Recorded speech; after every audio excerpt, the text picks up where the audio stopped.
didn't see you there. I'm Fem Sterling, here on the Jimquisition for the first time. Fuck. So I've been pretty much full-timing it in my non-binary finery. Been doing that on some social media, been doing that on live streaming, been doing that in this building, and as of last night, recording now, like outside. So, fuck it, here we are. Fun story before we get on with the show though. Since I have started doing this, I have noticed some different things happening.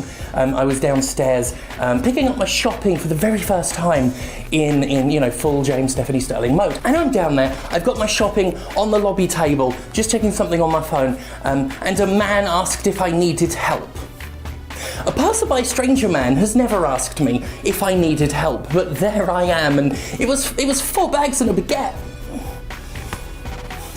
So, you know, I just said, oh, yeah. So, if you've got anything shitty to say about Fem Sterling, I'll have you know, a man offered to help me with my shopping, so... Coming up on today's Jimquisition, some game developers just don't truck with politics. We say bye-bye to Ajit Pai, and Activision, shock horror, made a shit ton of money. And I get very, well, you know, the estrogen's kicking in, and fascinating transition. Damn it! We like to talk here, on occasion, about how video games are political. Many have told me over the years that we're too political here. Many have said games aren't actually political, they are just graphics and gameplay, both of which exist in their own bubbles devoid of context. To some, Metal Gear Solid has no themes of nuclear disarmament, information control, the personal and professional impacts of war, and... After the end of World War II, the world was split into two, East and West. For some, MGS is just a series about a man who lives in a box, like Prophet from the doomed TV series Prophet. To some, Solidus Snake has 2 really cool swords and that's it. They're not called Democrat and Republican, because Hideo Kojima has all the subtlety of Donald Trump. You know, that man who is a former president and led terrorists into an American insurrection under a banner of liberty, just like that video game character, Solidus Snake, whose swords are called Democrat and Republican. Fucking hell. Look at this enlightened fucking centrist. I will triumph over the Patriots and liberate us all, and we will become the Sons of Liberty! The point is, after years of insisting that video games are political, it would appear I got it wrong. Politics have indeed been taken out of our games forever, just like the hardcore gamers and status quo warriors always wanted. And thank God for Euro Truck Simulator developer SCS Software, gaming's least politics, for taking a stand by emphatically not taking a stand. Yes, a few days ago, SES Software decided to tell the world it didn't have an opinion on vaccines. Vaccines! Basic medical treatment that is controversial because America has to America the fuck out of even the most banal ways of saving human lives. I'm not saying that America is a country that wants people to die. I'm saying it's a country full of people that want people to die. You know, like the Republicans that have treated COVID-19 like fox die for poor people. They seem to think that's how it works. To be fair, vaccination is controversial in the Czech Republic and Slovakia as well. And as a result, when SES put something vaccine adjacent into its game recently, there was a bit of a backlash from the anti-vax crowd. A few accusations of being, too political. Despite the fact that anti-vaxxers are fucking wrong, fucking pathetic, and straight up fucking dangerous, SES doesn't want to offend them. Which is silly, if you ask me, because someone already offended by life-saving medicine is about as offended as you can be. There's not much more you can do to fuck with someone already so fucked up they'd rather let their baby die of the fucking smallpox than let the liberals win. Because at some point in human history, the very existence of medicine became a burning partisan issue. Where's Solidus when you need him? Florida, probably. Anyway, the point is, Euro Truck Simulator 2 ran an event in which players would deliver vaccines, because we've got that coronavirus vaccine.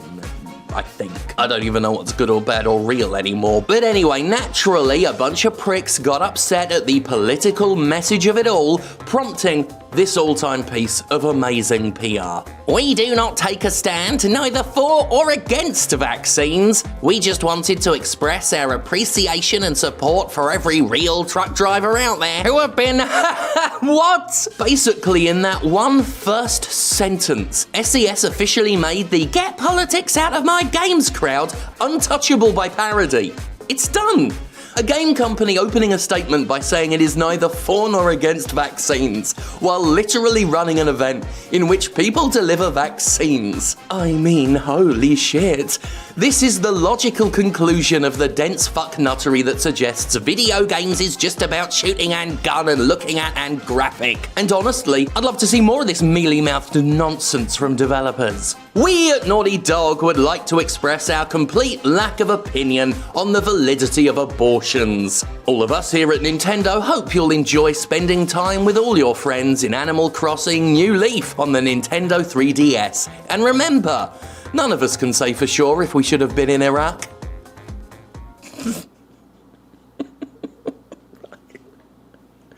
Oh, video games. SES would later say the original statement was a mistranslation. However, the corrected version, while less funny than the blunt original, nonetheless communicates the exact same message with a reduced perception of personal liability. In some ways, it is even more centrist and weak-willed than the original, since it now says, no matter if you stand for vaccines or against them, these truckers still have to work really hard, etc. Essentially, while it's now less amusing because SES took its own agency completely out of the statement, it's now sort of more cowardly because SES took its own agency completely out of the statement. All's well that ends well, though. SES did an event about delivering vaccines but doesn't have a single opinion on vaccination, so we're all square. Glad that's not an issue now. And here's why it's an issue. I've talked a few times in the past about how certain companies like to exploit political imagery and current world events, but are so spineless and terrified of upsetting the apolitical gamers, they claim their video games aren't actually political or trying to say a damn thing. It's a classic case of wanting to have your cake and fuck it too, and it's exactly what SES tried to pull here. What SES wanted to do was use the real-life truck deliveries of COVID-19 vaccinations to promote itself and Euro Truck Simulator 2. But it didn't want to do the hard work of having a backbone and turning off potential customers, even if they are anti-vax dickheads. So they did what Ubisoft loves doing. Exploit the imagery while trying to ditch all the implications and baggage that imagery inextricably carries. And sorry folks, that's not how it works. I know that's how you keep trying to convince the game-buying public that's how it works, and many of them believe it, but it ain't. Not taking a stand is itself inherently a stand. The status quo is political, and by outright stating you have no stance, you're actively aligning with the political situation as it is, and you have to own that. On top, anti-vaccination is unscientific, demonstrably idiotic, and actively harmful on a large and potentially lethal scale. Tell them they're wrong! Or. There's another way you could deal with this. If you don't want to wade into the vaccination debate, there's a very simple method. Don't. Just fucking don't. Next time you feel like basing an event off a real-world pandemic, roll up a newspaper, hit yourself in the fucking face with it, and fucking don't! Nobody asked SES to do this. Nobody asked its opinion on vaccination. It just decided it wanted to involve itself without involving itself, which you can't do. So if you want to be a perpetual sideliner in life, do us all a favour and stick to where you belong. The fucking sidelines. M-A-R-A-T-H-O-N Marathon! Peanuts and caramel! Marathon! Peanuts and nougat! Marathon! Peanuts and peanuts! Comes up peanuts! Extra peanuts! Extra peanuts! Comes up peanuts! Slice up peanuts! Oh hey, goodbye and fuck you a lot, Ajit Pai. Remember Ajit Pai? The complete fucking dickhead? The complete fucking dickhead who butchered net neutrality after becoming head of the FCC? Although an Obama appointee, as many love to point out, it was Trump who empowered Pai to help ISPs throttle internet connections, charge more for internet fast lanes, and otherwise control how we interact with online content. The capitalist dream is for companies to carve the internet into their own personal fiefdoms where nobody has a choice and we have to take what they give us, kind of like how America itself has been divvied up between the conglomerates. Ajit Pai, ever the corporate lackey, was immediately fast-tracked by Mr. Trump to the position of FCC chairman to see it happen. Pai would then spend the next 4 years dismantling net neutrality, doing what he could to make it so service providers literally provide less service and charge more for it, of course. That is why he was appointed. That is why he gets work. That is all he is good for. That is what Ajit Pai is. He is nothing but a bucket of grease for far wealthier men to lubricate the wheels of industry with. But mayhaps worse than tearing net neutrality apart was the fact that Ajit Pai was, well, he was a dick. I mean, he is a dick. There's solace in the thought that while most of us will never have to think about him again, Ajit Pai will have to spend the rest of his life being Ajit Pai. The man who wanted to impress Daddy Trump by trolling the libs so much, he made himself look like a clownish fucking dork every time he appeared in front of a camera.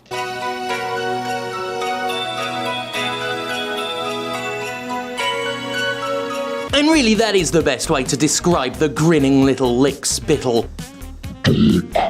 Mr. Pai, the man who substituted a personality for an oversized coffee mug.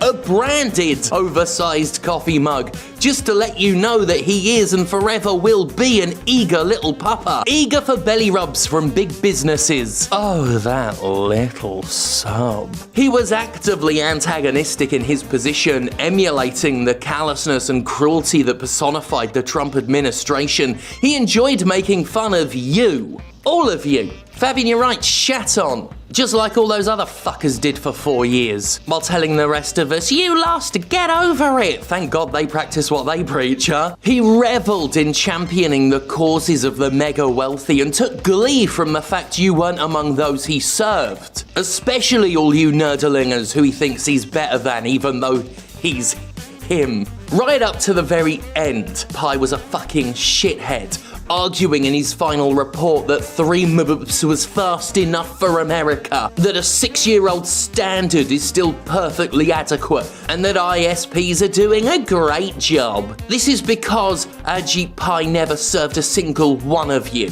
He worked solely for those ISPs and their interests. His transitional replacement, the Biden-appointed Jessica Rosenworcel, is pro-net neutrality, and it's expected she'll undo a lot of the damage Ajit Pai did. So that's another good reason why Mr. Trump fucked off to Florida with Floridus.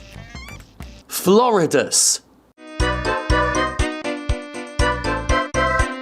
Congratulations, robbing the nation. Congratulations are in order, despite the ravages of a pandemic and one of the most intense political situations of recent American history. There are those still finding success and happiness in the age of corona. Yes, many people are losing money, homes, and even loved ones, but that's no reason why we can't come together and celebrate the little victories that keep us all going. Like the knowledge that while most Americans can no longer pay rent and are clinging on for dear life in the hopes America will send them just a tiny bit of money so they can keep living, Activision Blizzard stock has reached a 37-year high. Oh, fucking yes. Activision hasn't been this successful since I was literally born, with share prices now exceeding $95. And it's expected things will get better.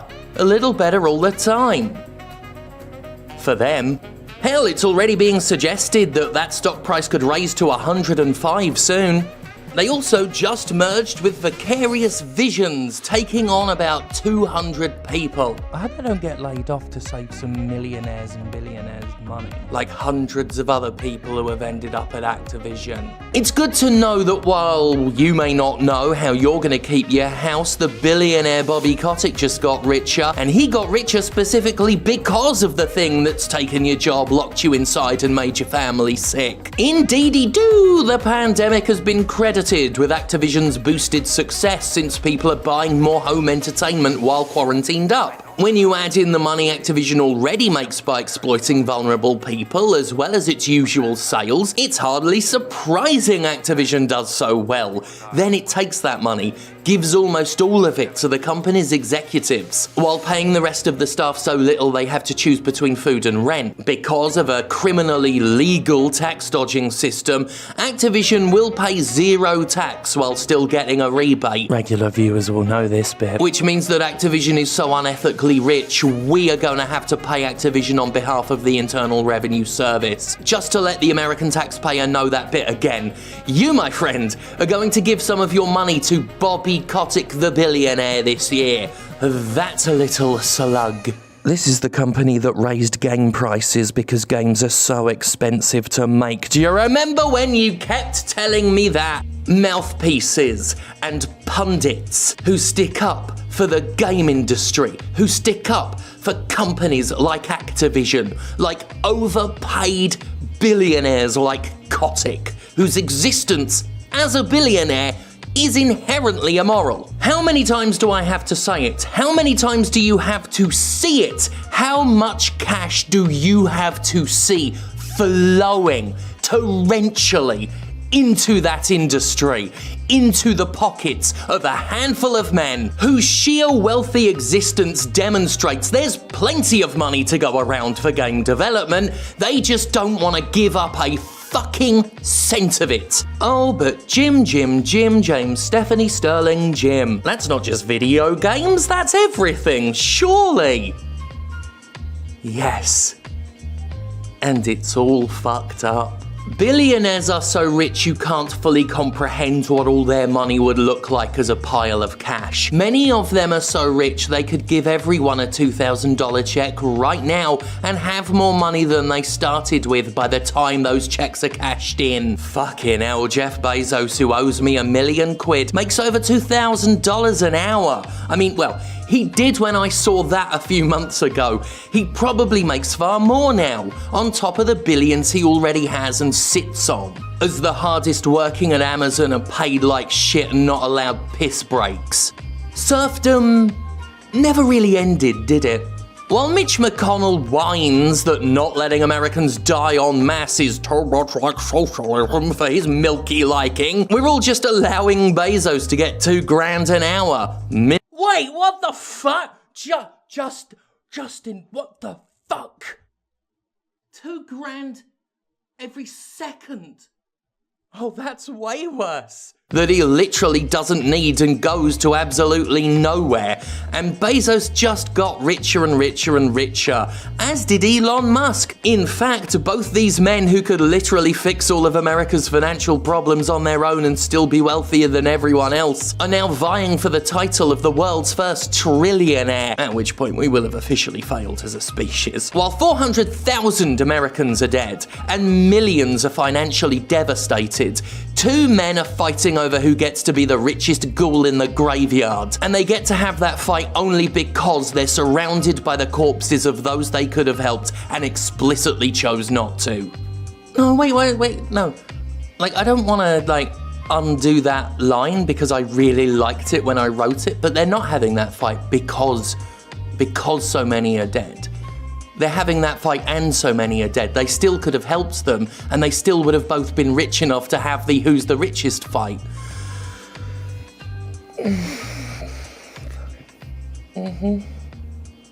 Sure.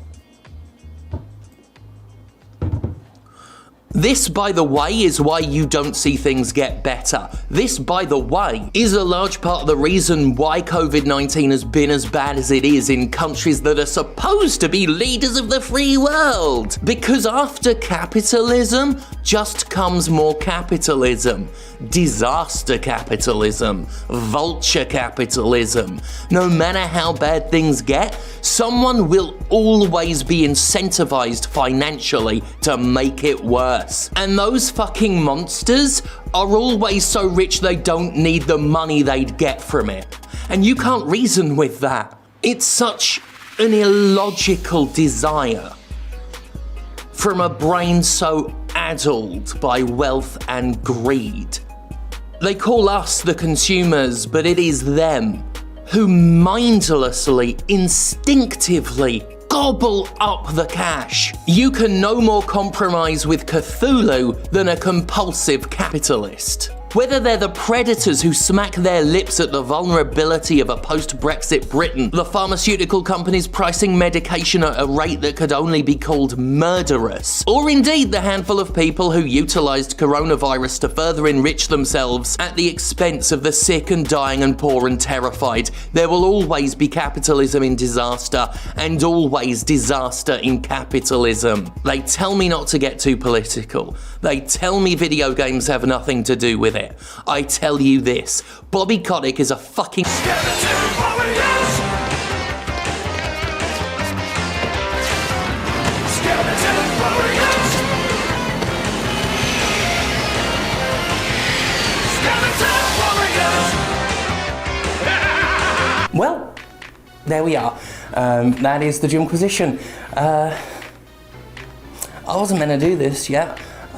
This was meant to be real slow.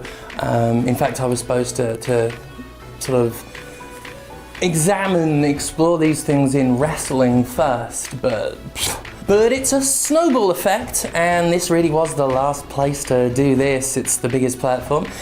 It's on YouTube. I'm going to be having an anxiety attack all Monday. Okay, so to lay it out, I am James Stephanie Sterling. Hello, you can call me Jim still, that's absolutely fine. I would cordially request a they and them for the pronouns. I am not transitioning in a binary sense toward being a woman. I remain non-binary, but this is how I like to be. I am a trash girl from the gender dumpster. So far, everywhere I've been being me, I've received a lot of support, not just from friends, but from viewers as well. And thank you so much. There have been some people who have not taken it well, but that is, I suppose, what that is, because I don't want to change it, because I'm fucking happy. You can accept that, or you cannot. But if this is your line, if me being me is your line after pog fucking, after Duke Amielard core, after cucumber succulents, after the cornflake homunculus, bye. And don't forget to thank God for me on the way out.